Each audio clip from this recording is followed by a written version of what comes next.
find critical velocity of a satellite. Critical velocity of a satellite is the minimum horizontal velocity of projection. It is the minimum horizontal velocity of projection given to the satellite so that it performs. याच्यापेक्षा कमी दिली velocity तर circular motion होत नाही. The minimum horizontal velocity of projection given to the satellite so that it performs uniform circular motion around the earth is called as critical velocity. और critical velocity expression आता होगा square root of gm upon r, gm upon r plus h.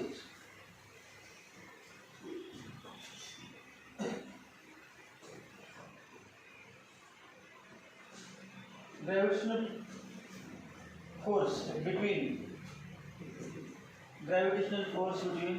Earth and satellite is Earth's mass है m,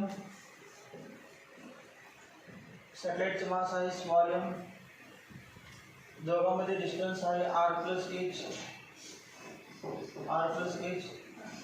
मग gravitational force चा formula g m1 m2 upon r plus h brackets. G into m1 into m2 upon r plus h brackets. Universal Newton's law of gravitation. G m1 m2 upon r plus h brackets. त्यानंतर centripetal force माहिती आहे. Centripetal force required for circular motion equal to v velocity, m mass and radius of orbit, radius of circular orbit in which satellite is revolving r plus h. Formula असा आहे m v square vc square upon r plus h. m vc square upon r plus h. We know that centripetal force required for circular motion is provided by. समजा या ठिकाणी gravitational force नसतात अर्थ आणि satellite मध्ये, तर satellite अर्थ वरती मोशन केला नसता, सर्क्युलर मोशन केला नसता. पण necessary centripetal force is supplied by gravitational force. Gravitational force provides necessary centripetal force. म्हणजे gravitational force of attraction between earth and satellite acts as a centripetal force. Therefore, centripetal force equal to gravitational force. Centripetal force equal to gravitational force. Centripetal force m vc square upon r plus h.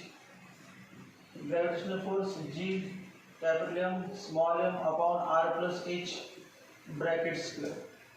Small m cancel. Therefore, r plus h cancel. Vc square equal to gm upon r plus h. Therefore, Vc equal to square root gm upon r plus h.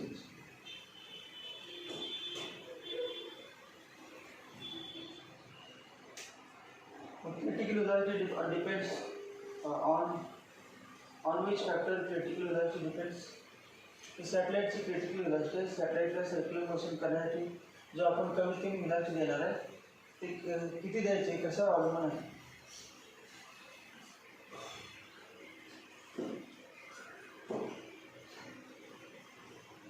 अर्थ fix आहे त्यामुळे capital M fix आणि काय अर्थ fix आहे म्हणजे अर्थ घेणार आपण आर पण constant, capital R constant, capital M constant, G constant फक्त बदलणार का एच. किती हाईट आहे याच्यावरती. ॲज हाईट इन्क्रीजेस समजा असे लिहिलं आपण V C equal to square root G M upon small R. Small R म्हणजे R plus H. As H increases, as height increases small R increases.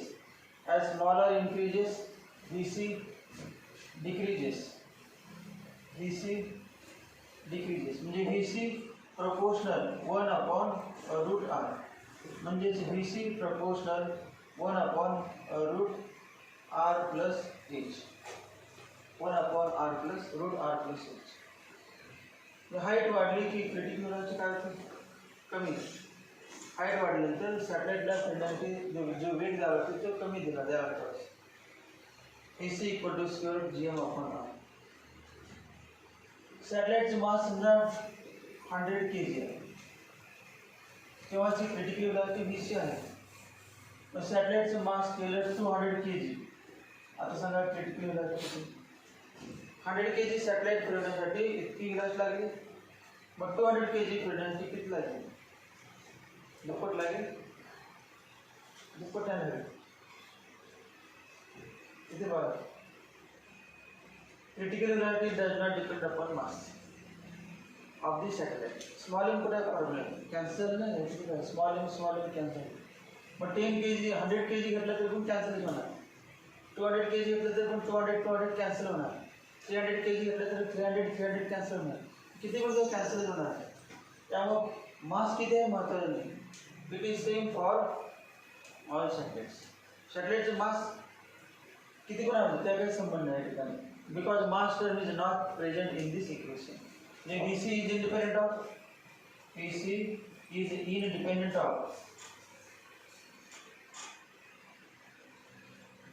mass of satellite. Mass of satellite. No, it depends upon height. It depends upon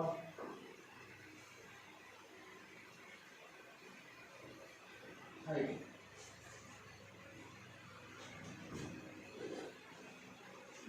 अजून planet बदललं की बदलणार. Planet अर्थच्या Mars घेतला, Jupiter घेतला, किंवा Kepler बदलणार, Kepler बदलणार. Height आपण सेम ठेवली, फक्त प्लॅनेट बदल केलं तरी बदलणार. मार्स आणि आर बदलणार. Suppose this satellite is revolving very close to the earth surface.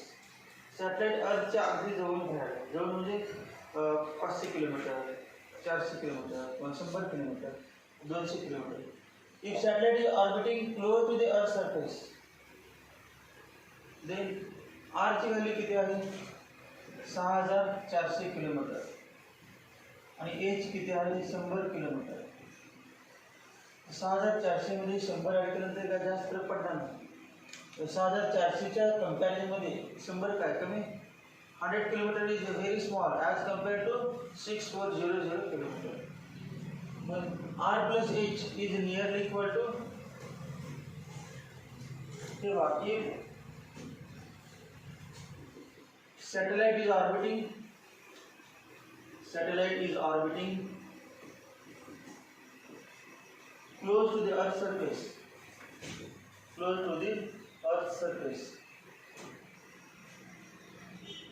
satellite is orbiting close to the earth surface, H nearly equal to 0. Therefore R plus H nearly equal to R. R plus H nearly equal to R. Therefore VC equal to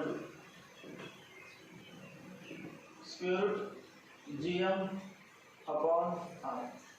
VC equal to सॅटेलाइट अर्थच्या अगदी जवळून करत असेल तर VC किती घ्यायचं? Square root GM upon R. VC equal to square root GM upon R.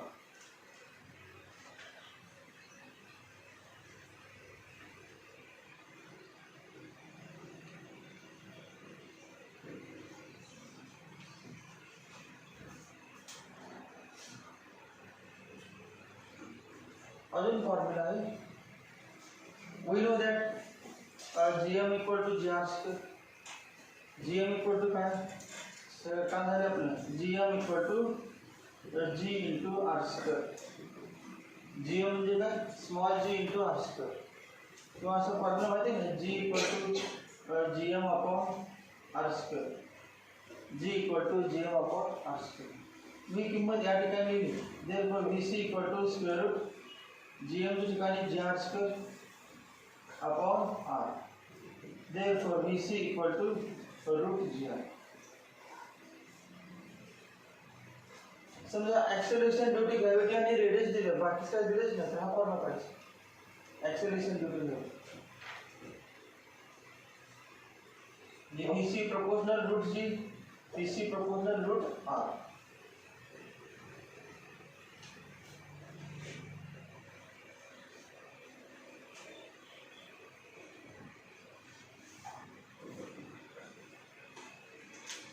Other formula VC equal to square root GM upon R. Let rho equal to mean density of planet. Planet म्हणजे अर्थ घ्या. Mean density of Earth. But density is a formula. Mass of Earth upon volume of Earth. Therefore, mass equal to volume into density. Volume म्हणजे तुम्हाला 4/3 pi r cube into rho. Volume of sphere, Earth is sphere, volume of sphere. Therefore, VC equal to square root G upon R into m ची value 4/3 pi r cube rho equal to एक r cancel होणार, मग काय r square होणार, r square चे square route r, 4 चे route 2r into root pi rho g upon 3. मग याच्यावर असं म्हणू शकते VC proportional r, VC proportional root rho, VC proportional r, VC proportional root rho. याच्यामध्ये लिहायचं VC proportional 1 upon root r, VC proportional 1 upon root r plus h. याच्यावर लिहिते काय ना VC proportional g, VC proportional root g आणि VC proportional root r. या फॉर्म्युले critical velocity. आता chapter gravitation, त्याच्यानंतर अजून एक पाहिजे चॅप्टर बोलला सर्क्युलर मोशन. त्याचे फॉर्म्युले किती होते, सर्क्युलर मोशन आणि ग्रॅव्हिटेशन. तर फॉर्म्युले तर माहिती आहे.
Time period of satellite. Satellite का time period formula participate. Time period of satellite orbiting around the earth at height h above the earth surface. So what is the time period say formula?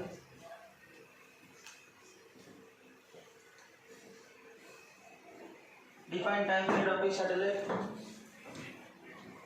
Time taken by the satellite to complete one revolution around the Earth. Time taken by the satellite to complete one revolution around the Earth is called a time period of a satellite. Satellite म्हणजे काय? Any body which is revolving around the Earth is called a satellite.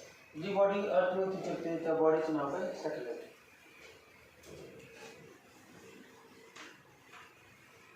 Capital T म्हणजे time period, VC critical velocity आणि R plus H radius of the orbit.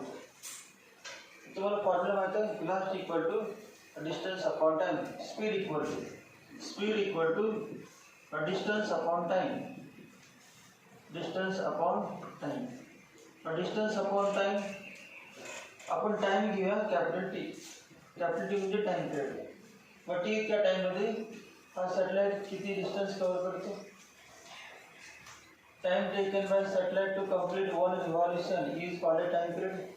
Time period मध्ये किती रिव्हॉल्यूशन? 1. आणि 1 रिव्हॉल्यूशन म्हणजे circumference. 1 रिव्हॉल्यूशन म्हणजे काय? सर्कम्फरन्स. 2 पाय circumference. सर्कम्फरन्सचा formula 2 pi into R plus H upon T. Circumference radius किती आहे? ऑर्बिटची आर प्लस एच. सर्कम्फरन्स काय? 2 पाय आर. आर म्हणजे आर प्लस एच. पी सीचं फॉर्म्युला माहिती आहे? Square root G M upon R plus H. P C म्हणजे काय? Square root G M upon R plus H equal to 2 pi into R plus H upon T. Therefore, squaring on both sides, gm upon r plus h bracket square gm upon r plus h equal to 4 pi square r plus h bracket square upon t square. Therefore, t square equal to 4 pi square r plus h bracket square into r plus h bracket cube upon gm. याच्यामध्ये बघा 4 constant, pi square constant, G constant, M constant. उघडलं काय? T square proportional to R plus H bracket square. T square proportional R plus H bracket cube. म्हणजे यालाच आपण small R म्हटलं तर small R cube. R plus H म्हणजे small R. T square proportional R cube. T square proportional R cube. T equal to काय आलं बघ? 4 pi square is equal to 2 pi into square root r plus h bracket cube upon gm.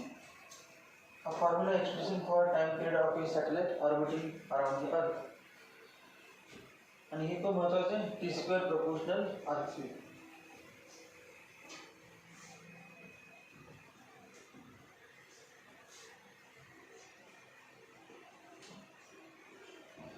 If satellite is orbiting close to the Earth's surface, r plus h nearly equal to r. If satellite is orbiting close to the Earth's surface, r plus h nearly equal to r. The h nearly equal to 0. Then t equal to 2 pi into square root r plus h bracket cube. r plus h म्हणजे काय? r plus h nearly equal to r. Therefore, r cube r plus h म्हणजे r cube upon gm. अजून याच्यामध्ये बघा, time period depends upon height. Time period depends upon height. Time period depends upon height. Time period is independent of time period is independent of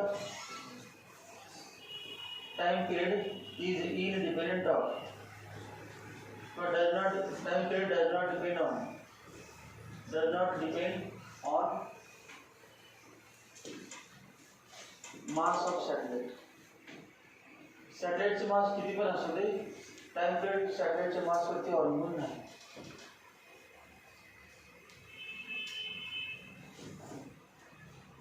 We know that rho equal to density. Rho म्हणजे काय? Density of Earth. मग formula माहिती आहे तुम्हाला? Mass equal to volume into density. Volume किती? 4/3 pi R cube into density rho. Therefore T equal to 2 pi into square root r cube upon g into m. M ची value 4/3 pi r cube root. R cube cancel. Therefore T equal to 2 pi into square root 3 upon 4 pi root g. 2 while 4 चे square root म्हणजे किती राहणार? pi upon square root 3 pi root g. म्हणजेच काय? T proportional 1 upon root rho. T proportional 1 upon root rho. T proportional 1 upon root.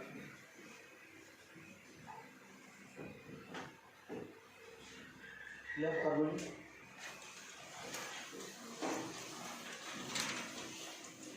Time period चे formula, time period से related formula.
T square proportional R cube म्हणजे काय T1 upon T2 bracket square equal to R1 upon R2 bracket cube. याचा अर्थ काय जेव्हा जेव्हा proportional असेल तेव्हा हे सगळं माहित पाहिजे. कुठले पण फॉर्म्युला मध्ये प्रपोर्शनल असले की हे येणार T1 T2 R1 R2. So या ठिकाणी T1 upon T2 equal to root upon rho. T1 upon T2 equal to root 2 upon rho. So T1 upon T2 equal to square root 2 upon 4.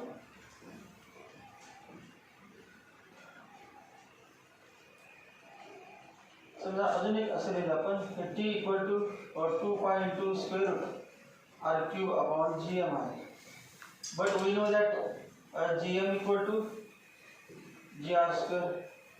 GM म्हणजे GR square. Therefore T equal to 2 pi into square root R cube upon GM म्हणजे GR square. GM म्हणजे GR square.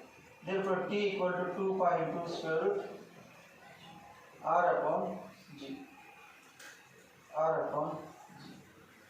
T equal to 2 pi into square root R upon G. चला असे घेतलं आपण एक simple pendulum घेतला. Simple पेंडुलमची length L घेतली आपण. L length of simple pendulum. Time period सांगा. Time period of simple pendulum T equal to 2 pi into square root L upon G. सगळ्यांना दिसेल. Time taken by the simple pendulum to complete one oscillation is called a time period of simple pendulum. नंतर conical pendulum घेतला आपण. conical pendulum घेतला हे वाट्यावरती conical pendulum आपण चालले ही हाईट आहे. Height of the cone angle theta असतो. अँगल थीटा आहे. मास m जी सर्क्युलर मोशन आलेलं रेडियस आहे. लेंथ l आहे. हाईट h म्हणजे बघा h square plus r square equal to l square. Pythagoras h square plus r square equal l square. Therefore h equal to root l square minus r square. असं असेल तर याचा time पिरियडचा formula असा आहे T equal to 2 pi square root h upon G. T equal to 2 pi square root h upon G. तुम्हाला तीन फॉर्म्युले वेगवेगळे फॉर्म्युले त्याच्यात माहिती झालं. T equal to 2 pi into square root r upon G. r सगळ्यामध्ये G denominator आहे. ते वरती सिंपल पेंडुलम असेल तर लेंथ घ्यायची. अर्थ असेल तर काय घ्यायचं रेडियस घ्यायची. Radius of earth. आणि कोन असेल तर त्याची हाईट घ्यायची. कोन असेल तर हाईट. अर्थ असेल तर रेडियस r. आणि सिंपल पेंडुलम असेल तर सिंपल पेंडुलमची लेंथ. एक फॉर्म्युला माहीत असेल तर तीन फॉर्म्युला असला तर फक्त काय काय बदलायचे माहीत पाहिजे.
एक्चुअली अजून एक पॉईंट आहे ग्रॅव्हिटेशनल पोटेन्शियल एनर्जी.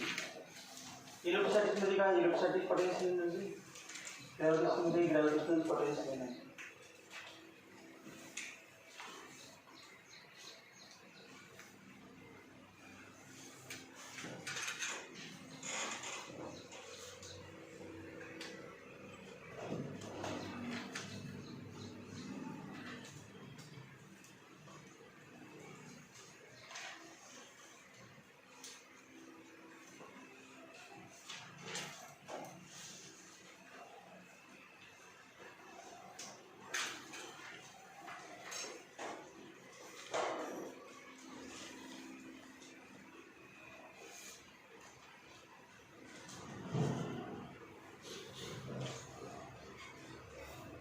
सिंपल पेंडुलमचा time period of simple pendulum oscillation chapter मध्ये.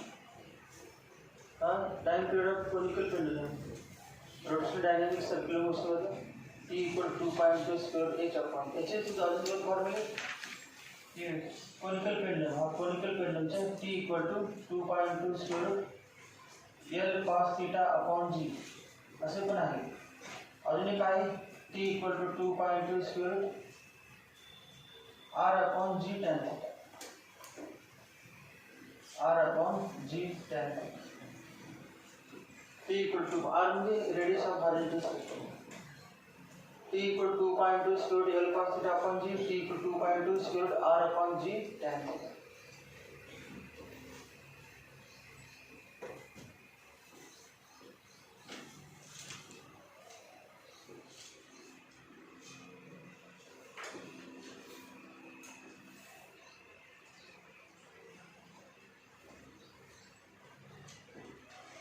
Gravitational potential energy.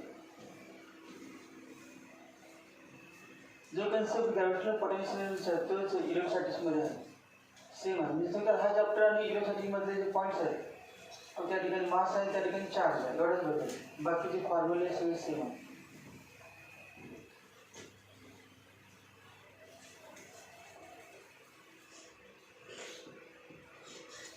M is mass of the earth.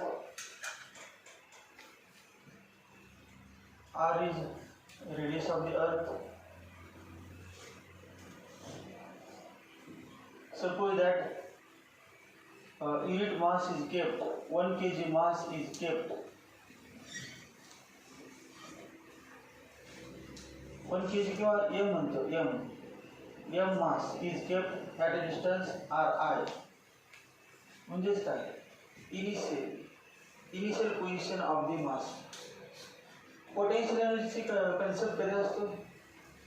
Potential energy एका कुठल्या बॉडीची नसते.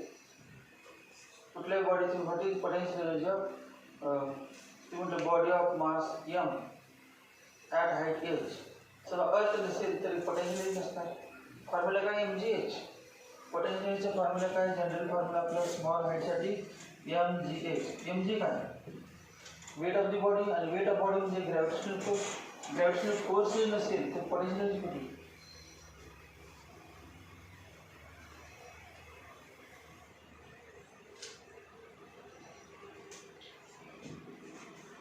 समजा एखादी बॉडी कुठे इन्फिनिटी डिस्टन्सला आहे. Body is at infinite distance आणि या ठिकाणी आणून ठेवायचं. अर्थ नाही समजा ती पहिलीच बॉडी एकच दुसरं काय त्या स्पेसमध्ये काय नाहीच. मग ती बॉडी आपण इन्फिनिट डिस्टन्स पासून कुठे एका ठिकाणी ठेवली. There is no work done. Work का करावं लागत नाही कारण ती बॉडी आणत असताना अट्रॅक्टिव्ह फोर्स पण नाही रिपल्सिव्ह फोर्स पण नाही. त्या स्पेसमध्ये कुठले फोर्सेस नाही. त्यामुळे आणून ठेवताना काय झिरो वर्क इज डन.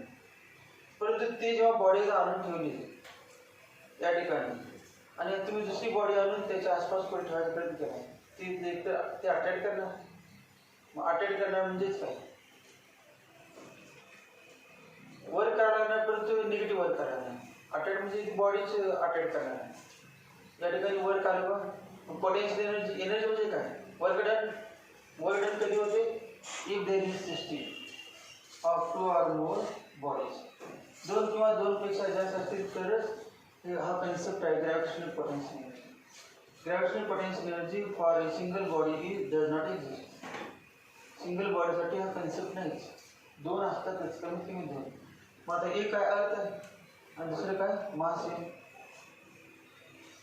तर अर्थ अगोदर आणून टक्के ठेवलेले, मग तेव्हा ऑर्डर झिरो म्हणायचं, पण तेव्हा त्या स्पेसमध्ये काय नव्हतंच अटॅक करून अर्थला अटॅक करणार किंवा रिपेल करणार. त्यावर काय करावं लागलं नाही त्या ऑर्डरची. तर आता ही बॉडी एम या ठिकाणी आहे आणि त्याचं डिस्टन्स आहे आर आहे, पोझिशन इनिशियल पोझिशन किंवा पोझिशन वेक्टर हा इनिशियल पोझिशन या ए या पॉईंट ठिकाणी. आणि आपल्याला ही बॉडी कुठून न्यायचं बी या पॉईंट ठिकाणी आणि डिस्टन्स आहे आर या. त्या बॉडीवरती कुठला फोर्स आहे माहीत तुम्हाला? याचा आहे force F G, gravitational force. आपण बॉडी कुठून कुठे घेऊन जाणार आहे? ए पासून बी पर्यंत, from distance R I to distance R A. मग सुरुवातीला स्मॉल डिस्टन्स घेऊन जायचं. स्मॉल डिस्टन्स म्हणजे D R. Small distance D R इतकं स्मॉल घ्यायचं की एवढ्या डिस्टन्समध्ये फोर्स कॉन्स्टंट असेल.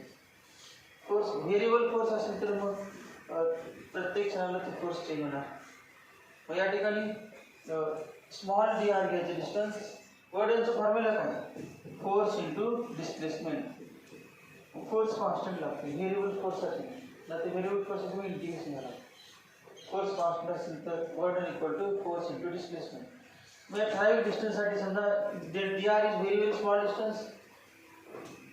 या फोर्स आहे इथे किती आहे? फोर्स एफ जीच आहे. इथे सुद्धा फोर्स एफ जीच आहे. एवढ्या भागात कुठे पण जावा, बॉडी कुठे पण एवढ्या भागात नाही, एफ जीच फोर्स आहे. Force is constant. किती डिस्टन्स घेऊन गेलो आपण? D R. वर्डन किती? D W. D W equal to F into D R. फक्त फोर्स आहे लेफ्ट साईडला, आपण घेऊन चाललोय बॉडी राईट साईडला, म्हणजे आपण फोर्स किती आला पाहिजे? Minus F G. मग इथं मायनस साईन.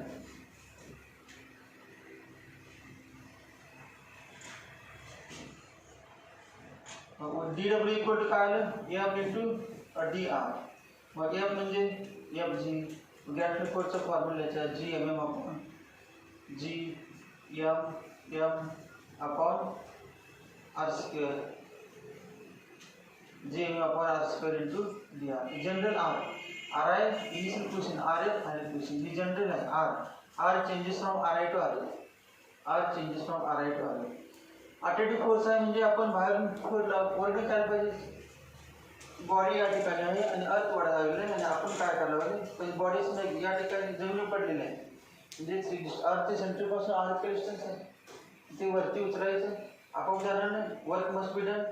ते वर्डनचा फॉर्म्युला असा येतो डब्ल्यू इक्वल टू, यालाच म्हणणार change in potential energy. Work done equal to change in potential energy equal to U F minus U I. Equal to U F minus U I. U F minus U I. U F minus U I हे नंतर येतो. Change in potential formula असा आहे G M M into bracket 1 upon R I minus 1 upon R A. Direct पटकायचं. प्रूफची काय करायचं? Change in potential energy of a system of two bodies equal to G M M into 1 upon R I minus 1 upon R A. The same formula R I minus R A. मग delta U म्हणजे काय? U F minus U I. मग initial potential energy, initial आणि final. मग एक concept imagine करायची. आपण body कुठून कुठे नेली बघा? ए टू बी. मग वर्क पॉझिटिव्ह का निगेटिव्ह? वर्क कोणी केलं? ए पासून बी कडे बॉडीने अर्थने केलं का आपण केलं? आपण केलं. आणि आपण केलं म्हणजे पॉझिटिव्ह. परंतु जे फोर्स आहे, फोर्स झिरो कुठे असते सांगा? झिरो फोर्स अर्थनं लावलेलं. या ठिकाणी या भागात कुठे पण अर्थ ओढायला गेले.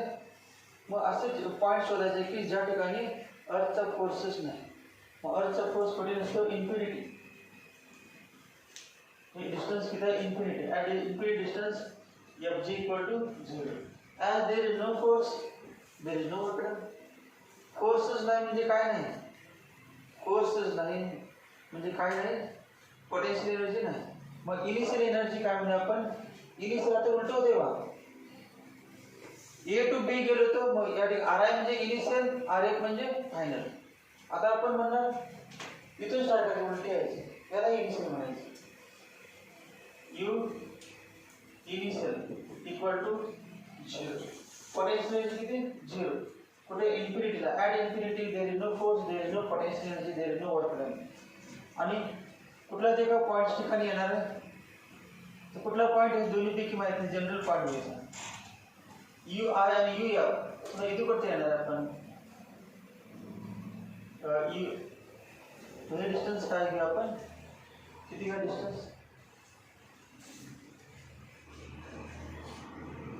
तेव्हा यू आय इक्वल टू किती म्हणायचं 0 आणि U F equal to U आणि यू ऑफ आर म्हणून यू ऑफ आर का कारण ते डिस्टन्स आपण किती घेणार आहे या पॉईंटचे जनरल आर घेणार. एखादी बॉडी इन्फिनिटला असेल तर एनर्जी किती असते 0. मग त्याला म्हणजे यू आय आणायचं कुठून infinity to some point at a distance R from the centre. Centre पासून डिस्टन्स किती आर मग त्याला यू ऑफ आर म्हणायचं. मग फॉर्म्युला चेंज होणार बघा काय बघा फॉर्म्युला तर डेल्टा यू इक्वल टू काय यू हाच लिहितो जी M M 1/RI minus 1/RF. मग आर एफ म्हणजे काय देणार आर आणि आर आय म्हणजे किती इन्फिनिटी. आर आय म्हणजे इन्फिनिटी आर एफ म्हणजे आर. फॉर्म्युला सांगा काय ना डेल्टा घ्यायचं delta equal to G M M into bracket 1/इन्फिनिटी मायनस 1/आर. मग फॉर्म्युला काय आला डेल्टा यू इक्वल टू 1/इन्फिनिटी किती 0 0 मायनस 1/आर. therefore delta u equal to g minus gmm/r. हा फॉर्म्युला पोटेन्शियल मायनस gm/r. कधी कधी या फॉर्म्युलाचे एक्झाम्पल विचारतात तेव्हा माहीत पडतं तिथे का माहीत आहे तुम्हाला ते दोन्ही झालेच 18च्या पुस्तकामध्ये आले ग्रॅव्हिटीमध्ये. तर हा फॉर्म्युला माहीत पाहिजे नाही कोणत्या कोणते फॉर्म्युला पाठ पाहिजे जी एम एम लिहायचं आणि आप 1/RI मायनस 1/RF आणि नंतर विकासासाठी आपण काय म्हणायचं point of zero potential is chosen at infinity. इन्फिनिटीला काय सांगायचं पोटेन्शियल किती आहे 0 आणि त्यावरून मग इन्फिनिटी पासून या साईडला यायला लागलं तेव्हा कापणा करायला लागेल का अर्थ करेल दगड येथून सोडला अर्थवरती कुठे येणार अर्थवरती पडणार वर आपण करणार का अर्थ करणार दगड वरून खाली येत असताना अर्थ वर करणार अर्थ पोचणार आणि दगड खाली वर येत असताना आपण करणार. मग R I to R F म्हणजे तेव्हा वर्गण पॉईंट होतं परत आता इन्फिनिटी टू या साईड यावं म्हणजे वर्गण काय negative minus side work done. Potential energy is always negative potential energy is always negative. म्हणजे आपण आता तुझं पाहिजे केलं तुम्हाला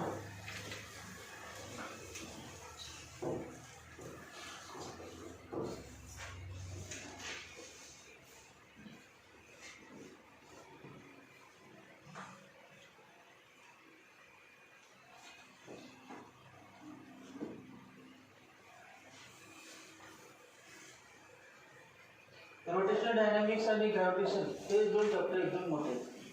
एकदम मोठे म्हणजे तुम्ही अजून वर्षभर एक्झाम्पल्स वगैरे संपतच नाहीत. इतकी एक्झाम्पल आहेत वेगवेगळ्या पुस्तकामध्ये की ते संपणारे एक्झाम्पल आहे.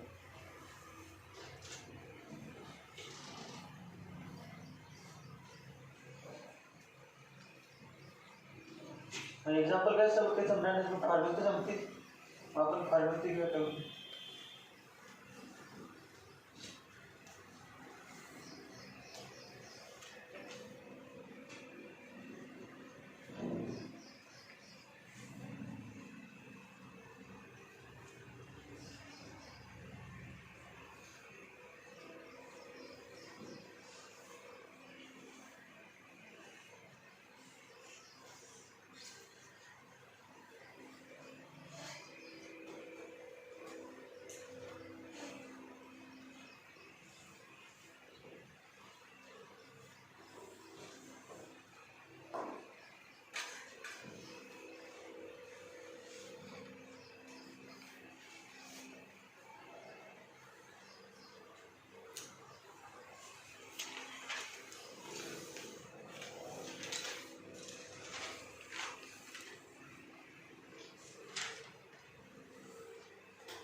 बॉडी अर्थच्या सरफेसवरती आहे सुरुवातीला समजा, आणि नंतर एज इतक्या हाईटवरती. अर्थ सरफेसवरती आहे तेव्हा डिस्टन्स किती आर कॅपिटल आहे, आणि ॲट हाईट एज आहे तेव्हा डिस्टन्स किती आर प्लस एज. मग अर्थ सरफेसवरती म्हणजे याला आपण म्हणूया की आर आय किती म्हणूया, आर आय इक्वल टू हा पहिला पण वापरायला शिकेल. आर आय इक्वल टू किती म्हणूया, बॉडी कुठे अर्थ सरफेसवरती आणि घेऊन जायचं कुठं ॲट हाईट एज. मग ही आर आय आणि ही आर एफ म्हणतो. आर एफ किती आर प्लस एच आणि आर आय किती R. Body is raised lifted from the earth surface to certain height. मग इनिशियल पोझिशन आर आहे, आर आय इक्वल आर. या फॉर्म्युले three is answer. W equal to delta U equal to G M M into bracket 1/r minus 1/r plus H equal to G M M into r plus H, r plus H minus r cancel equal to G M M H upon r into r plus H. In terms of mgh formula convert this formula in terms of mgh. तुम्हाला माहिती आहे gm म्हणजे काय, but we know that gm equal to gr square, gm equal to gr square. Therefore, W equal to gr square into m into h upon r into r plus h. एक r cancel. Therefore, W equal to change in potential is equal to u2 minus u1 equal to u2 minus u1. Initial final बरोबर आहे तो formula, परंतु याला आपण u1 म्हणतो, याला u2 म्हणतो, तर u2 minus u1. आगे uf minus ur म्हणजे uf minus ur से u2 minus ur equal to किती आलं mgh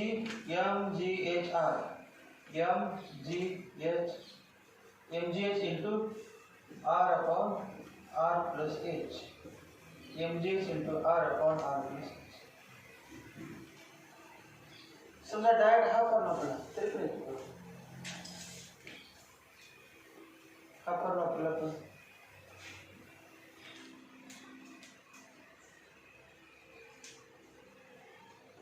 तेवढे आपण काय म्हणतो एक कोणाची व्हॅल्यू आली सांगा यूएफ आलेली, तर डेल्टा यू च्या ठिकाणी डेल्टा यू म्हणजे डेल्टा यू म्हणजे काय यूएफ मायनस यू आहे. मग डेल्टा यू म्हणजे यूएफ मायनस यू आहे इक्वल टू यूएफ किती आहे u of r equal to असा फॉर्म्युला बरं u of r. कारण आपण इन्फिनिटी म्हटले तो पार्ट चॉईस करा. मग या ठिकाणी असं नाही, इन्फिनिटी कुठे घेतले आपण आधीमध्ये कुठले पार्ट, मग आधीमध्ये कुठल्या पार्ट आहे हा फॉर्म्युला आपला, आधीमध्ये कुठले पार्ट आहे हा फॉर्म्युला, आणि इनिशियल पार्ट इन्फिनिटीला असेल तर हा फॉर्म्युला, इनिशियल पार्ट इन्फिनिटीला असेल तर हा फॉर्म्युला. आणि तुम्ही कुठले पण अर्थ सरफेस पासून नाम चालू आहे तो हा फॉर्म्युला, आणि इन्फिनिटी पासून अर्थकडे आला आहे तो हा फॉर्म्युला.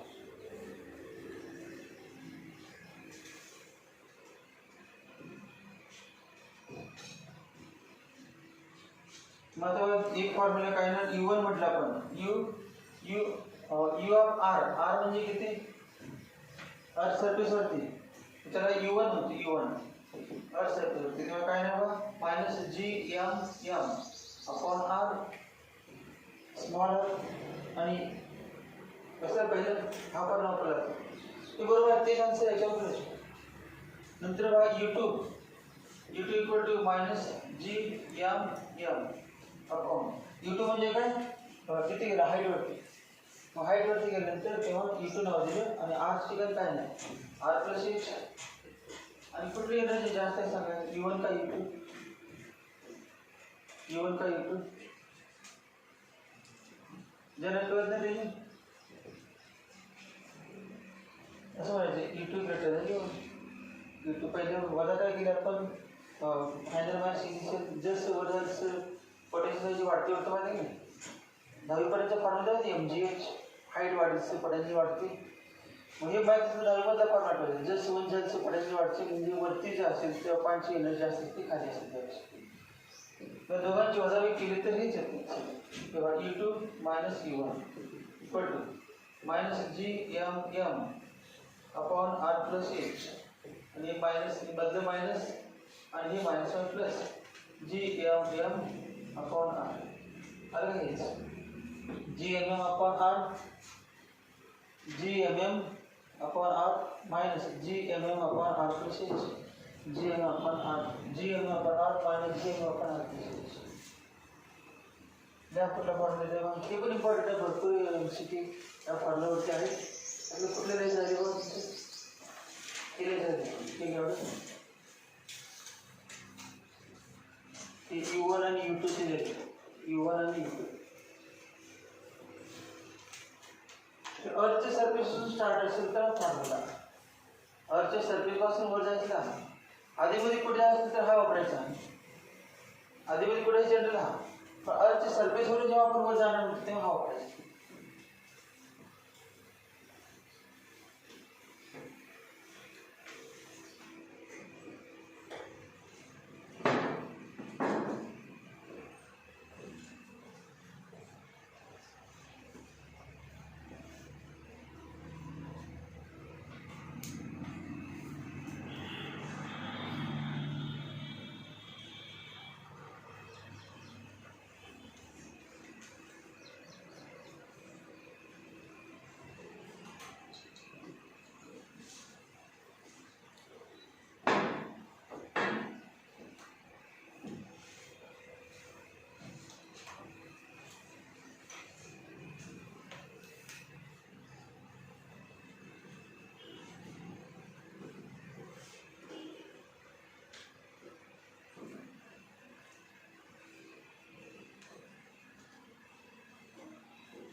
त्याच्यानंतर कुठला पॉईंट कन्सेप्ट ऑफ पोटेन्शियल.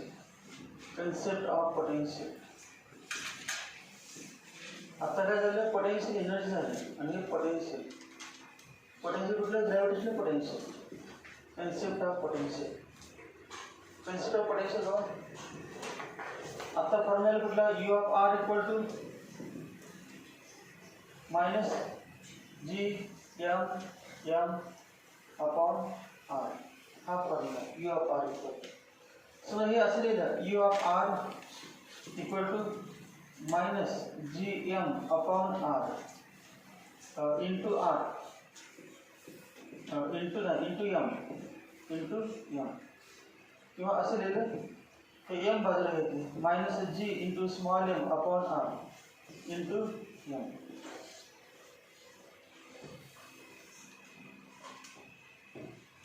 त्याचा अर्थ काय बघा ते काय सांगा काय पोटेन्शियल आणि पोटेन्शियल डेफिनेशन काय work done in bringing mass m from infinity to given point. किती मास आणलं आपण इन्फिनिटी पासून मग वेळ नाही इन्फिनिटी डेस्टिनेशन UI म्हटलं UI 0 होतं आणि इन्फिनिटीला मास m होतं. पुन्हा या ठिकाणी आपण मास आणलं तेच तर इथे UF होतं UF म्हणजे R हे डिस्टन्स काय होतं अर्थपासून R. मग किती मास आणलं m कुठून आणलं इन्फिनिटी पासून अर्थ ते सेंटरपासून किती डिस्टन्स वरती आणलं R तेव्हा किती वर्क केलं मायनस GM अपॉन R. मग m इतकं मास आणण्यासाठी इतकं वर्क झालं तर युनिट मास आणण्यासाठी किती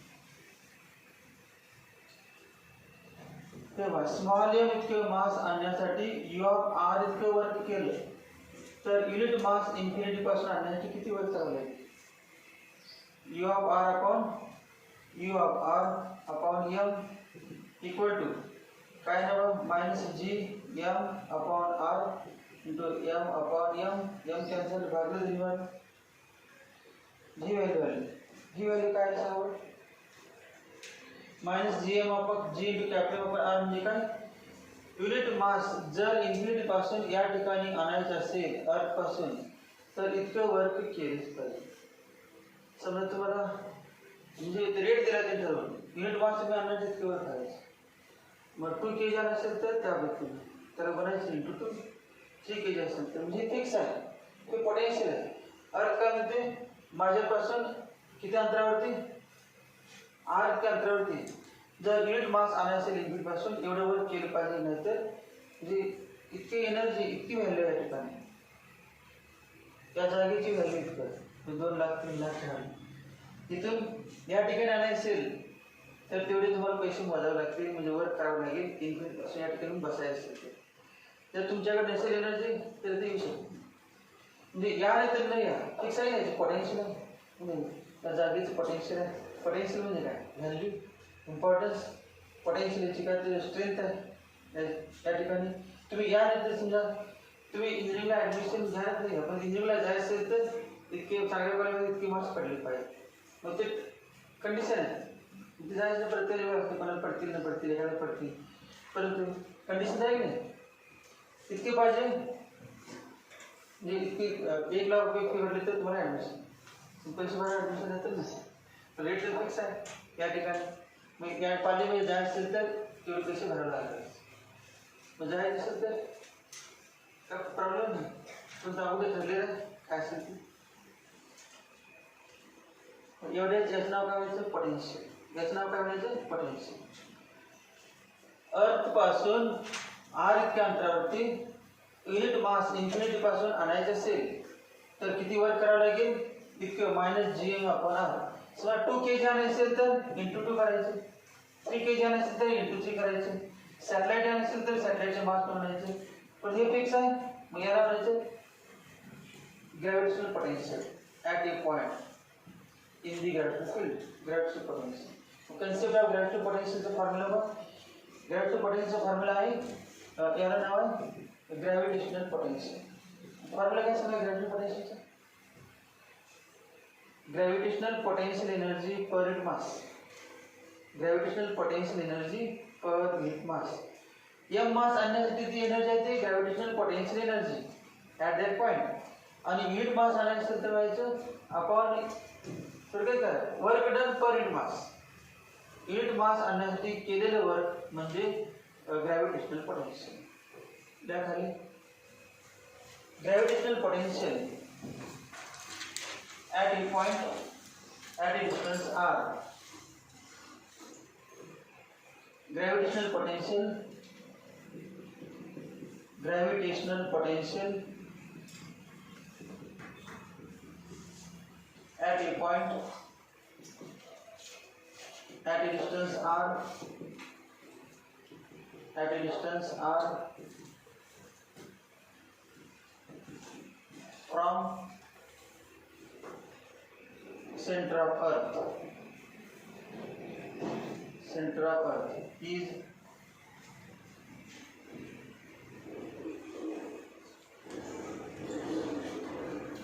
V of r equal to small काय V असते ही विरास्ट नाही पोटेन्शियल जसं आपण voltage potential difference V2 - V1 potential difference व्होल्टेजला V असं नाही ओम्स लॉ मध्ये नाही आहे की R equal to V upon I या ठिकाणी व्होल्टेज आहे म्हणजे याच्यात व्होल्टेज आहे व्होल्टेज कशामध्ये इलेक्ट्रोस्टॅटिक्समध्ये याचं युनिट वेगळं असतं याचं युनिट काय जूल पर केजी त्याचं पण जूल पर केजी आहे जूल पर केजी म्हणजे जूल पर केजी नाही जूल पर कुलम त्याच्या मध्ये काय joule per coulomb work done in bringing unit charge आणि जूल पर कुलम म्हणजे व्होल्ट या ठिकाणी जूल पर कुलम नाही joule per KG. P of r equal to U of r upon m U of r upon m equal to U of r चा formula -g m m upon R upon m cancel. Therefore V of R equal to minus Gm upon R. P of R equal to minus Gm upon R. ये काय आहे? कसे formula gravitational potential. मग gravitational potential दुसरं नाव आहे potential energy per unit mass. याला काय म्हणायचं? मग gravitational potential equal to potential energy per unit mass. Potential ज्याला माहित नाही ते potential energy per unit mass formula काढायचं पण काय माहित नसते. तुम्हाला विचारलं पोटेन्शियल पर युनिट मास काय तुम्हाला इथं झालं याचं नाव potential energy per unit mass. Potential energy per unit mass equal to V of R equal to minus Gm upon R.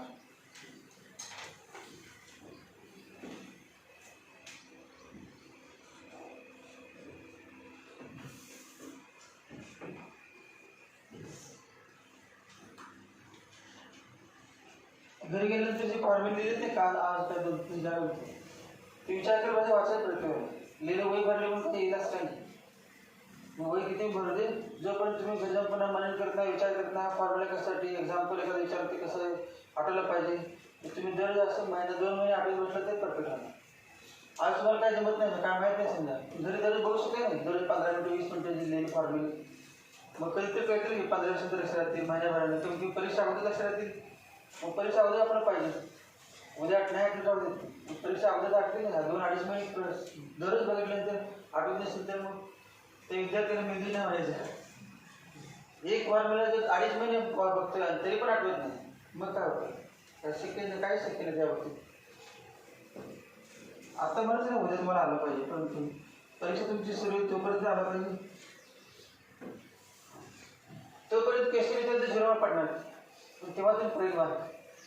समजा आता 2 मिनिट टेस्ट होतील आधीमध्ये आणि तुम्हाला फॉर्म्युला पाठ नाही तेव्हा 0 पडणारच आहे. पण परीक्षेमध्ये जोडणं पडणार कारण तेव्हा पाठ झालेला असतं. तुम्ही कालपर्यंत आजपर्यंत 0 पडता उद्यापर्यंत पाठ झाला उद्या मार्क पडणार आजपर्यंत 0. मग आज समजा तुम्हाला 50 पैकी 0 मार्क पडतात आणि नंतर परीक्षेमध्ये सगळे फॉर्म्युले उद्यापर्यंत पाठ झाले 50 पैकी 40 पडू शकते.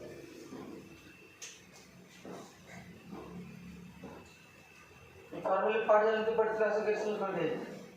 फॉर्म्युले पाठ भरपूर असतात परंतु एक्झाम्पल वाचल्यानंतर कुठला वापरायचं कळत नाही त्यामुळे आणि फॉर्म्युले पाठ असेल पण एक शकतो. मग पहिल्यांदा कंडिशन फॉर्म्युलेचं पाठ पाहिजे कारण एक्झाम्पल वाचल्यानंतर फॉर्म्युले डोळ्याकडे आले पाहिजे नाही कुठला वापरायचं नंतर भेटणार फॉर्म्युले पाठ असेल तर विचार करणं कुठला फॉर्म्युला वापरायचा मला फॉर्म्युले माहिती पाहिजे.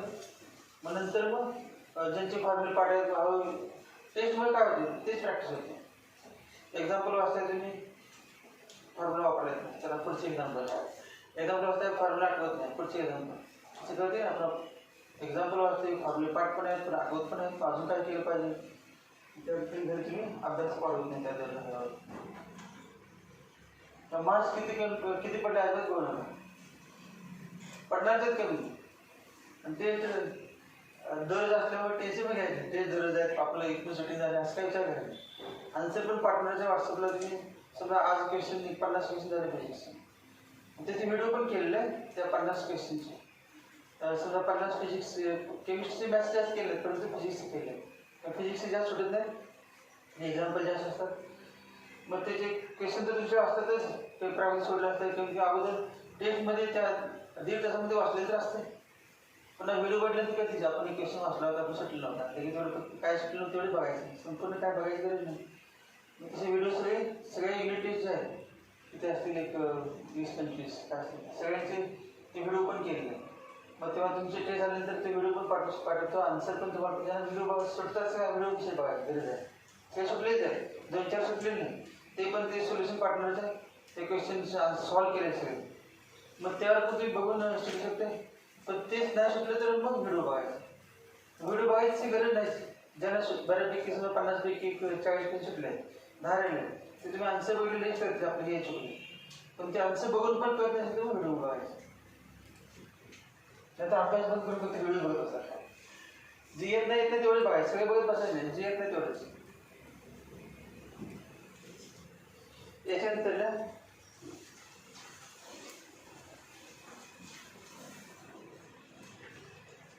binding energy of a satellite. Binding energy of a satellite. Binding energy of a satellite.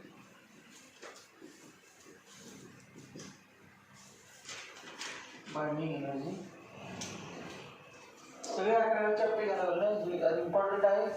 सर्वात उद्घाटन पहिल्या चॅप्टर सर्क्युलर मोशन आणि ग्रॅव्हिटेशन टेस्ट. त्यामुळे 11चे आणि तुमचं परफेक्ट होईल. भरपूर जणांना ग्रॅव्हिटेशन 11मध्ये केले नसते, सोडून दिलं असते. आता ज्यांना माहिती आहे फॉर्म्युलेची म्हणून तर त्याला वाटतच नाही. असं काय वाटतं का नाही? ज्यांना काहीच नाही चॅप्टरचं नाव ऐकले तुम्ही दहावीमध्ये, परंतु फॉर्म्युले की 11मध्ये आहे ते माहिती नव्हती.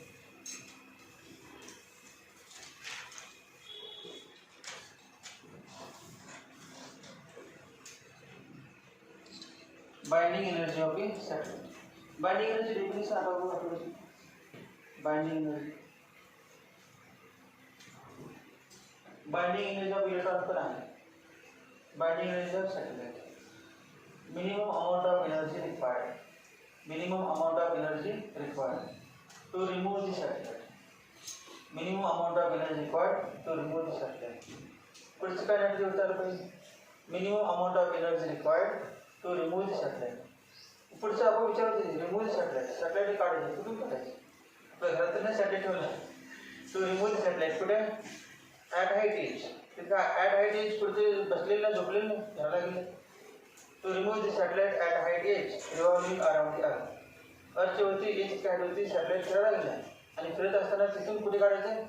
रिमूव्ह म्हणजे काढायचं म्हणजे काढून टाकायचं. कुठं टाकायचं? काढायचं किंवा ही वस्तू घ्यायला टाक पुन्हा कुठं टाकू पहिले पडते कुठं टाकायचं ते पण माहीत पाहिजे कुठं टाकायचं. मग रिमूव्ह करायचं पण टाकायचं कुठं? The minimum amount of energy required to remove the satellite out of the अर्थचं ग्रॅव्हिटेशनल फील्ड. अर्थच्या ग्रॅव्हिटेशनल फील्डच्या बाहेर टाकायचं. Energy required to remove the satellite out of the earth's gravitational field is called as binding energy of satellite.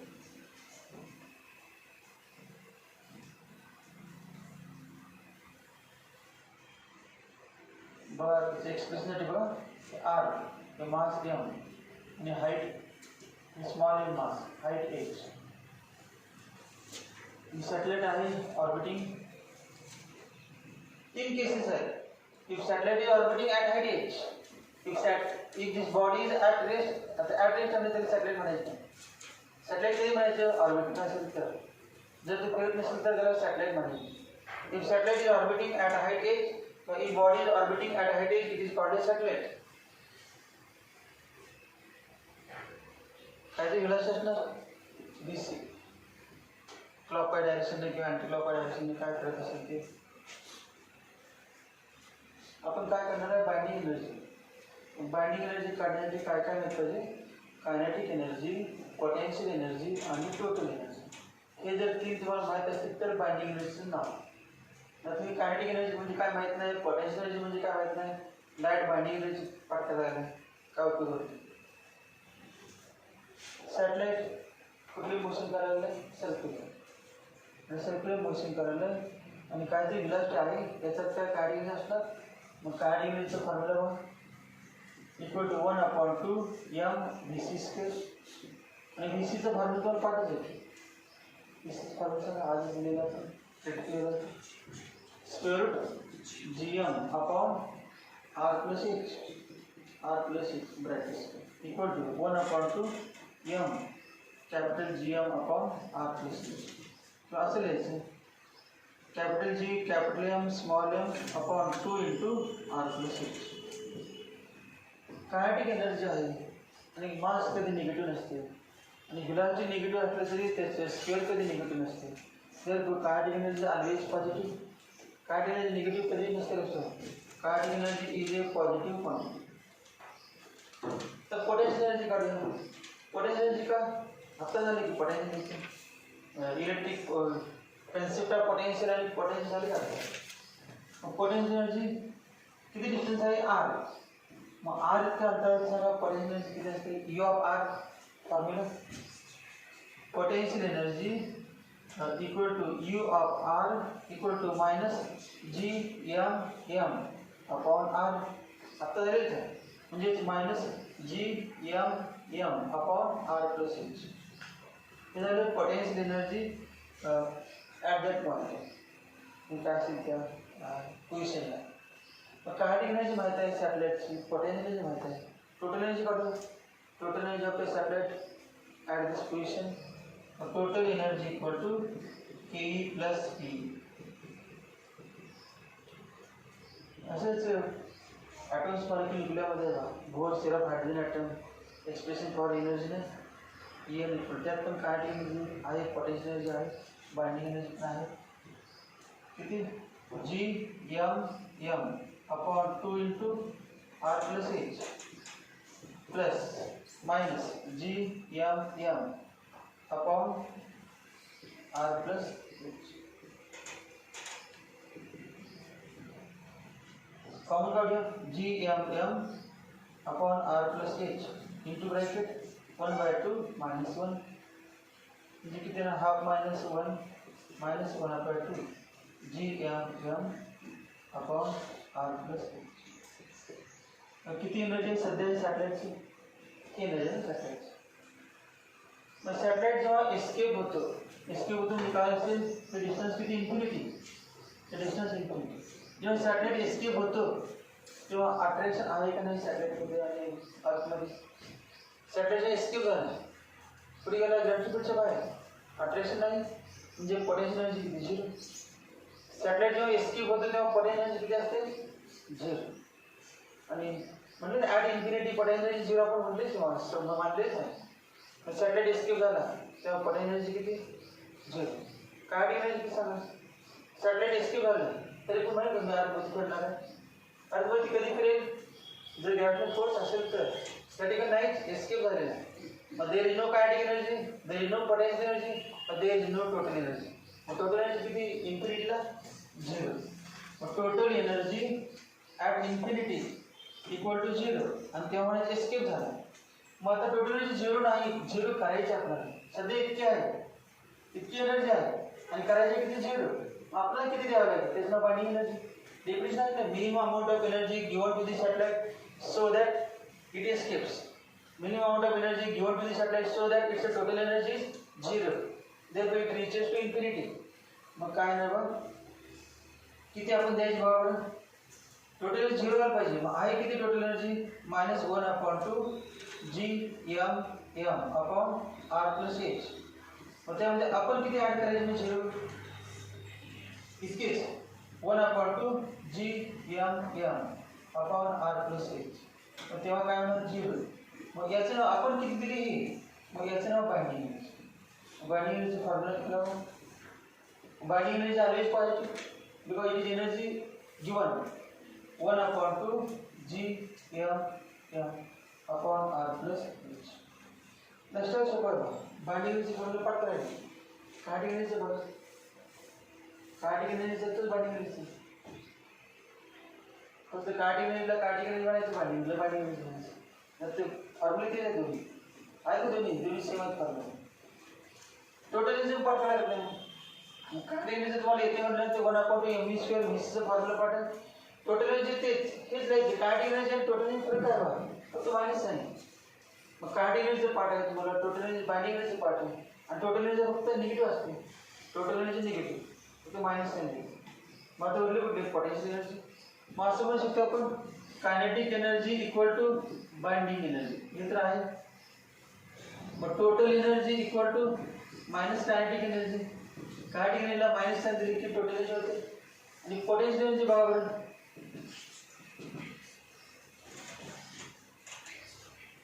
Kinetic एनर्जीच घ्या पुढचं. Potential energy इतकी आहे G M upon R plus H. याला numerator डेव्हलपला आपण किसान 2 गुणिया 2 into G M upon 2 into R plus H minus बाजूची. आणि ही किंमत काय kinetic energy. Potential energy equal to -2 काय. काही मल्टिपल चॉईस क्वेश्चन असतात की फक्त एवढंच माहीत पाहिजे, हे काहीच माहिती नाही. कुठलं kinetic energy equal to binding energy. Kinetic energy दिली असेल बाइंडिंग एनर्जी विचारायचं. काय सोडत बसलं असतं काय समजलं नाही. Kinetic energy equal to binding energy. Total energy equal to minus kinetic energy. Potential is equal to -2 काढायची. एवढं माहिती केलं की आन्सर आहे. फॉर्म्युलेचा उपयोग नाही. आणि हेच फॉर्म्युले पण कुठं वापरायचे इलेक्ट्रोस्टॅटिक्समध्ये. इलेक्ट्रोस्टॅटिक्समध्ये पण हेच काढायची energy equal to binding energy. Total energy equal to minus काढायची energy. Potential is equal to -2 काढायची एनर्जी. त्या चॅप्टरमध्ये हेच वापरायचं. चार्ज जे असतात त्याच्यावर या माहिती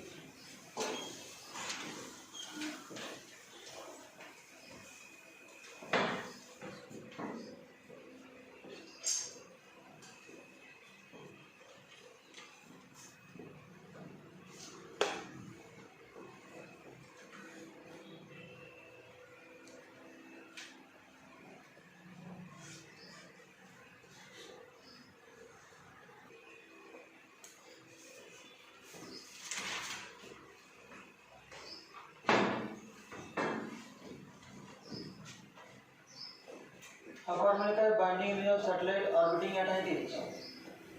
satellites orbiting at height h. Orbiting at height age.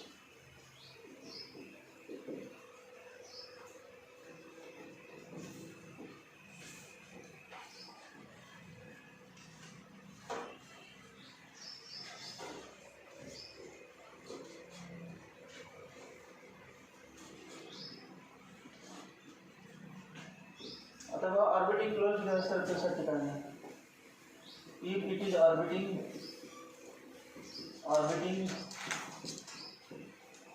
close to the earth's surface, close to the earth's surface, then काय सांगा binding energy equal to close to the earth surface म्हणजे एच फक्त काय करायचं 0 घ्यायचं. एच नियरली 0 म्हणजे असे ना 1/2 GM अपॉन R. 1/2 लक्षात ठेवा. 1/2 कोणाच्या फॉर्म्युला काय जोपर्यंत राहिला त्यापर्यंत 1/2 असणार. राहायचं बंद झालं की 1/2 काय बनणार. 1/2 कोणाच्या फॉर्म्युल्यामध्ये काय ठेवणार 1/2 एम स्क्वेअर. मग ॲट हाईट याच्यावरती फिरू दे ना ते अर्थच्या अभिनव त्याला गेलं म्हणजे 1/2 असणार. मग आता दुसरे दोन केसेस काय 1/2 नसणार. ॲट हाईट एच असणार परंतु स्टेशनरी असणार. ॲट रेस्ट बरं बाइंडिंग एनर्जी ऑफ सॅटेलाइट म्हणतात बॉडी म्हणतो. Body at rest at height H. At height H. मग तेव्हा काय ना पण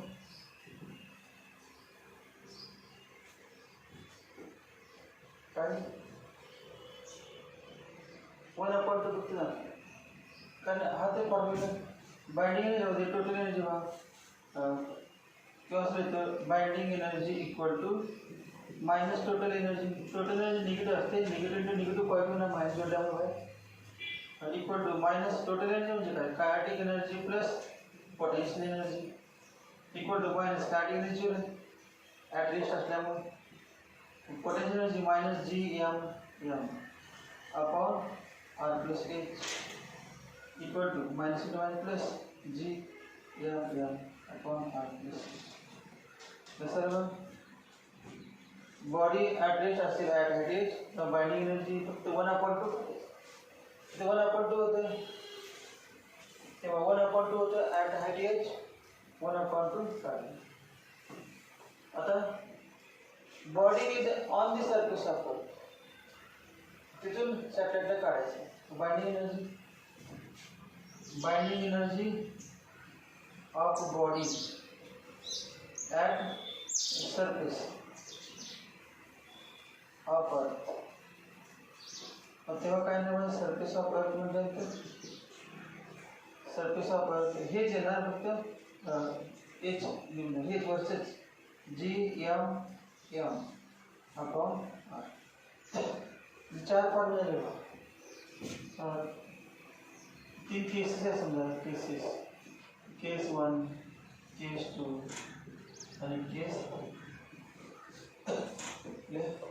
3 केसेस टोटल 4 फॉर्म्युला झाले बाइंडिंग एनर्जीचे. त्यातले 3 केसेस मुख्य पहिला फॉर्म्युला त्यावर 3 केसेस.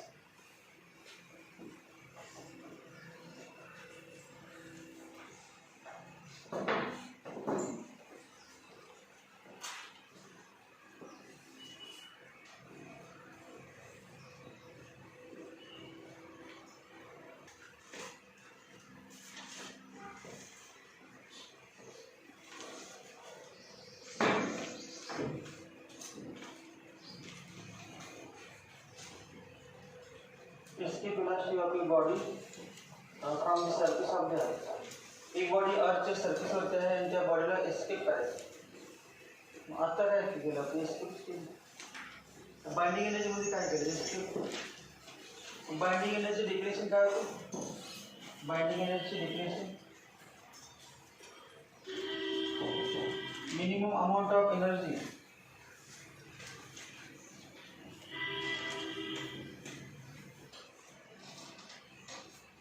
किंवा binding energy of a body at the surface of earth म्हणजे काय? gm upon r. It is the minimum amount of energy required. It is the amount of energy supplied to the satellite so that it escapes from the earth's gravitational field. किंवा minimum amount of energy given to the body so that its total energy becomes zero. इतकी energy दिली की total energy किती होणार? अगोदर minus असते, ही दिली की मायनस प्लस झिरो होते टोटल. किंवा minimum amount of energy given to the body so that it reaches the infinity. It reaches to infinity. Infinity level पोहोचणार किंवा एस्केप होणार किंवा टोटल एनर्जी झिरो होणार. तिन्ही कुठला शब्द असेल तर ते समजायचं. फक्त एनर्जी होते तर विलास शब्द आहे. काय डिफरन्स? एस्केप करायची बाइंडिंग एनर्जी एस्केपच होते आणि विलास शब्द इतकी विलासची म्हणजे अर्थवरून फेकताना याच वेळेला फेकायचं.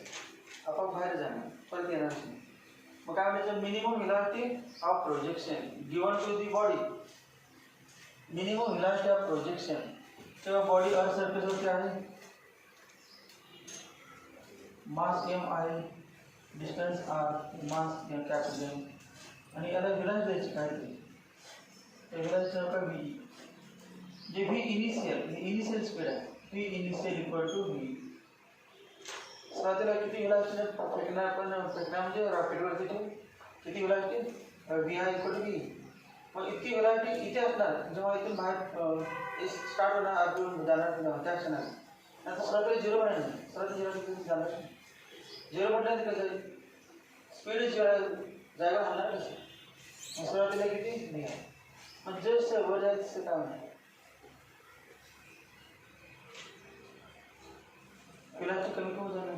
दगड आपण फेकला की वर जायचं व्हेलॉसिटी कमी कमी जाते आणि शेवटी रिव्हर्स सायकल रिटर्न या ठिकाणी परत यायला चान्स नाही. मग if V I equal to V satellite escapes out of the अर्थची ग्रॅव्हिटेशनल फील्ड. मग सांगा एस्केप कायनेटिक एनर्जी किती? एस्केप व्हेलॉसिटी म्हणजे व्ही. एस्केप कायनेटिक एनर्जी किती? या ठिकाणी जेव्हा आपण स्टार्टिंगला किती एनर्जी दिली एस्केप होणार माहिती? स्टार्टला इतकी देऊन टाकली तेव्हा एस्केप होणारच. मग तो वर जायची स्पीड काय म्हणा? काय सांगा? Escape kinetic energy. Escape kinetic energy equal to 1/2 mv². आणि binding energy of body at the surface of earth. Binding energy of body at earth surface. Earth surface equal to gmm upon r. त्याचा meaning काय? Energy given to the body so that escape. आणि याचा meaning काय? Escape kinetic energy given to the body so that escape. म्हणजे HL काय होणार? Same. इतकी kinetic energy दिली एस्केप होणार आणि इतकी एनर्जी दिली की एस्केप होणार. मग दोन्ही सेम जाते. दोघं पण एस्केप होण्याचे दिलेलं आहे. दोन्ही सेम असणार. देअरफॉर काय होणार? 1/2 mv² equal to gmm upon r. Small m cancel. Therefore v² equal to 2gm upon r.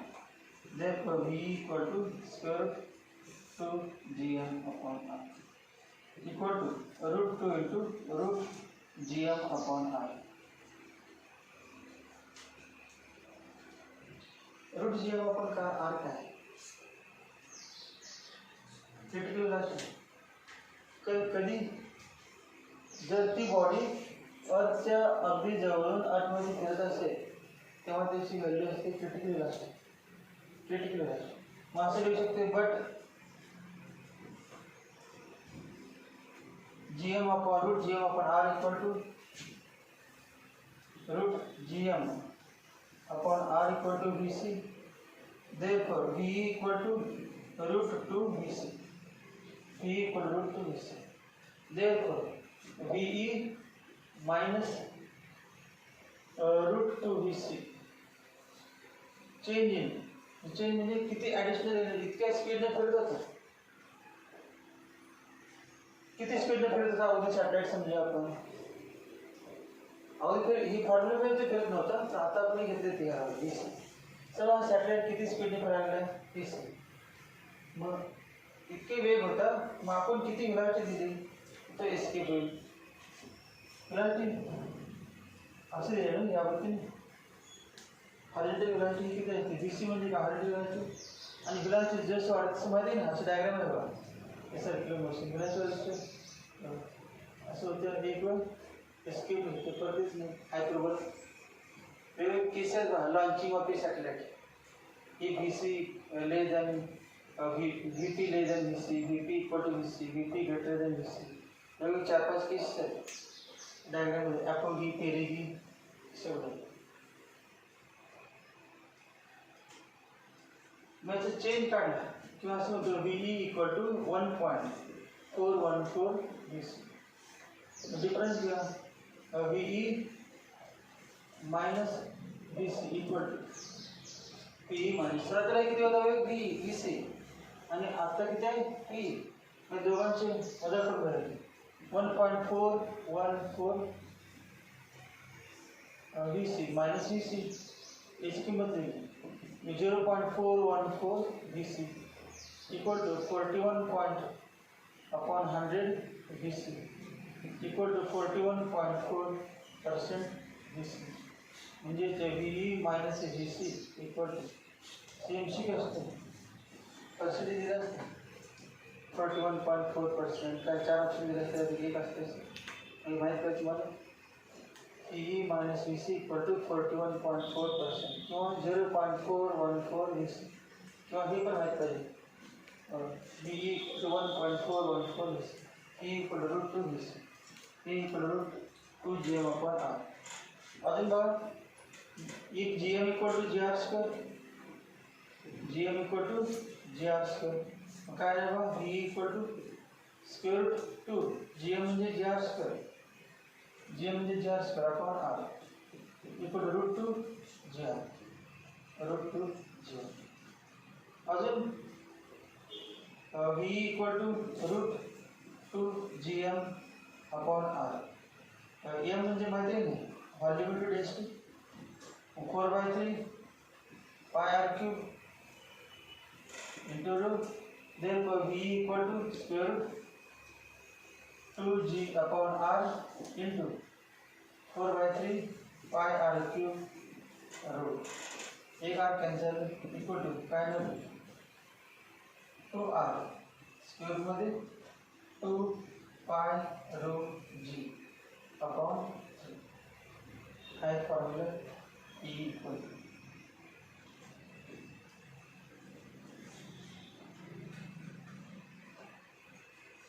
समजा असं म्हटलं आपण दिलेला वेळ ही इनिशियल ग्रेटर दॅन व्ही असेल तर काय होईल.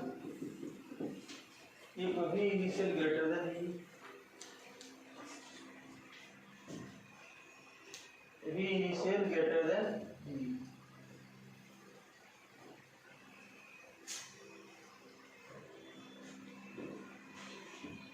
कारण व्ही इनिशियल इक्वल व्ही म्हणजे एस्केप होणार तिथे जाऊन पडणार. समजा विद्यार्थ्याला आपण पोहोचवला बरोबर दरवाजात जाऊन बसला एनर्जी आहे दिलीच नाही काय उपयोग नाही तेवढीच एनर्जी दिली मग अजून एनर्जी आहे डायरेक्ट घरात जाऊन पडणार मग त्याला एक्स्ट्रा झालं. V I greater than V I greater than V I equal V म्हणजे काय फक्त बाउंड्री जाऊन पडणार आणि V I greater than V म्हणजे एक्स्ट्रा जी एनर्जी आहे ते कायनेटिक एनर्जीच्या फॉर्ममध्ये वापरणार. ते एक्स्ट्रा एनर्जी होणार त्या भागामध्ये काहीतरी स्पीडने फिरणार.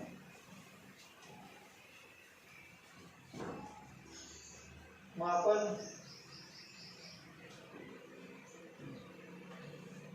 इक्वेशन काय आहे का व्हेलॉसिटी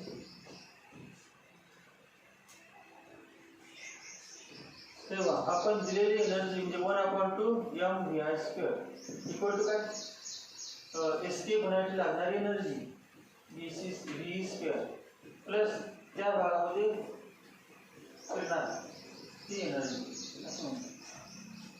आपण दिली ती एनर्जी एवढा भाग काय होणार एस्केप होण्यासाठी आणि वरलेला भाग त्या भागामध्ये वापरणार करण्यासाठी काय आहे formula vi² equal to v² plus v0². हा फॉर्म्युला उपयोगाचा आहे. त्यात काय करायचं होतं तुम्हाला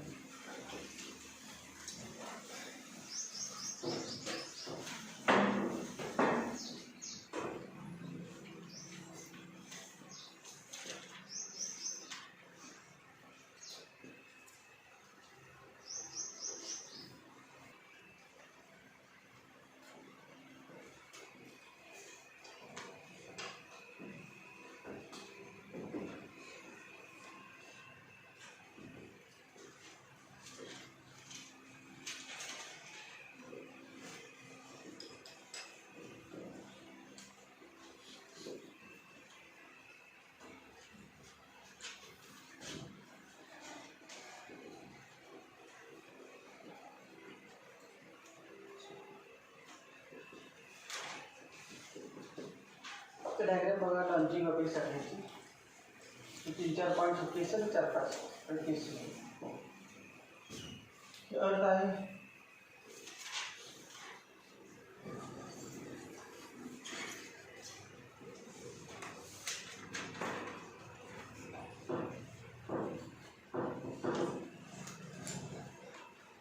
हाईट h आहे. या ठिकाणी सॅटेलाइट आहे. By firing first stage of rocket, satellite is raised to certain desired height. अर्थच्या सर्फेसपासून सॅटेलाइट हा उंचीपर्यंत घेऊन गेलं by firing first stage. Rocket multistage rocket आहे. त्या रॉकेटमध्ये मल्टीस्टेज म्हणजे काय फ्युएलचे वेगवेगळे पार्ट असतात. इथेपर्यंत जाईपर्यंत एका पार्टमध्ये त्या रॉकेटच्या एका पार्टमध्ये फ्युएल संपणार. तिथे गेल्यानंतर तो पार्ट संपलेला पार्ट निघून जाणार मास कमी होणार म्हणजे हलकं होणार रॉकेट. मग तेव्हा रिमोट साईडने ते टर्न करतात 90 डिग्रीमध्ये. मग 90 डिग्रीमध्ये टर्न केल्यानंतर असं होणार आहे की रॉकेट याच्यामध्ये फ्युएल असणार आहे. मग दुसरा पार्ट स्टार्ट करतात इग्निट करतात. मग त्यामुळं हॉरिझॉन्टल व्हेलॉसिटी मिळते याला VC नाही VP किंवा VH म्हणतो VH किंवा हॉरिझॉन्टल व्हेलॉसिटी प्रोजेक्शन टी म्हणजे प्रोजेक्शन. मग ही व्हेलॉसिटी किती याच्यावर अवलंबून आहे सॅटेलाइटची कुठले कुठले मोशन आहे. पहिली केस आहे. मग अर्थला आपण समजायला अर्थला आपण काय समजा पॉईंट समजायचे सध्या करण्यासाठी म्हणजे अर्थ जाईपर्यंत असं म्हणतो स्मॉल ही अर्थ आणि सॅटेलाइट.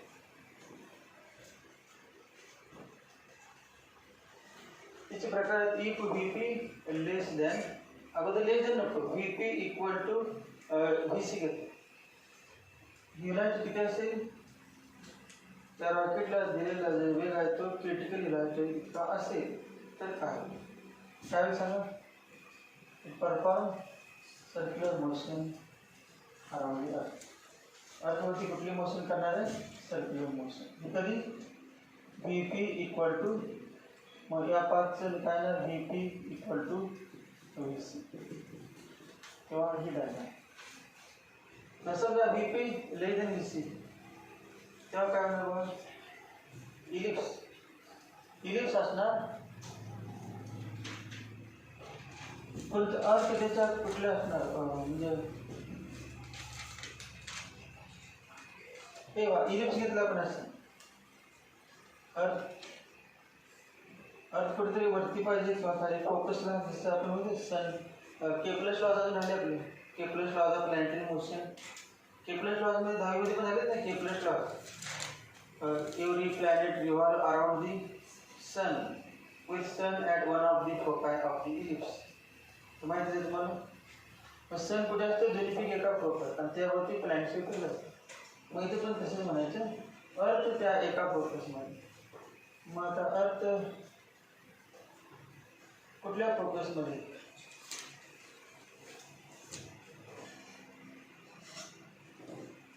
इलिप्स करणारे मग हा दोन फोकस आहे. स्पीड कमी आहे त्यामुळे जास्त खाली जाऊ शकत नाही. म्हणजे समजा अर्थ हे बघा इथं अर्थ आहे समजा आणि ही कोण सॅटेलाइट, ही सॅटेलाइट आहे अर्थ. मग असं दाखवायला पाहिजे. मग अर्थ सध्या आहे ती जागा बदलायची नाही. मग इलिप्स आश्चर्य काढायचं की म्हणजे हा सेंटर मग सेंटरपासून दोन भाग केले. कुठला भाग हा तिथून हा वरचा भाग, ही खालचा भाग, सेंटरपासून दोन भाग इथे समजा इथे काढणार फोकस आणि या ठिकाणी फोकस, दोन फोकस आहे. मग आता आपल्याला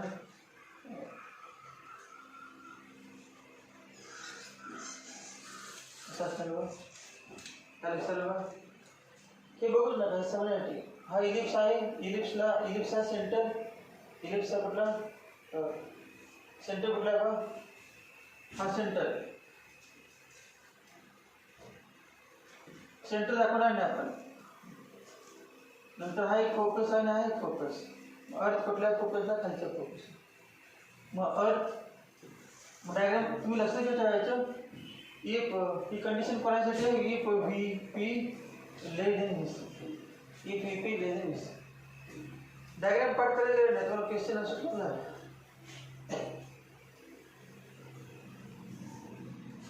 सॅटेलाइट अर्थच्या फोकस पासून लांब आहे का जवळ सांगा सध्या ते बघा. इथे आलं ते काय होणार, अर्थच्या जवळ नाही. कधीतरी फिरत काय नाही, इलिप्स आहे आणि इलिप्सच्या फोकसला अर्थ म्हटल्यानंतर कधीतरी राऊंड मारताना कुठे येणार, अर्थच्या जवळ. इथे आलं अर्थच्या जवळ. मग अर्थच्या जवळ जो पॉईंट असतो नाही त्याला ॲपोगी म्हणायचं का पेरिगी, पास का आवे, पास म्हणजे जवळपास, जवळपास. मग याला काय म्हणायचं, पेरिगी. आणि इथूनही अंतर जास्त आहे बघा, त्या फोकस पासून लांब आहे. याला म्हणायचं ॲपोगी, या पॉईंटला ॲपोगी. If VP less than VC, the satellite is at perigee or apogee. Satellite कुठे असणार,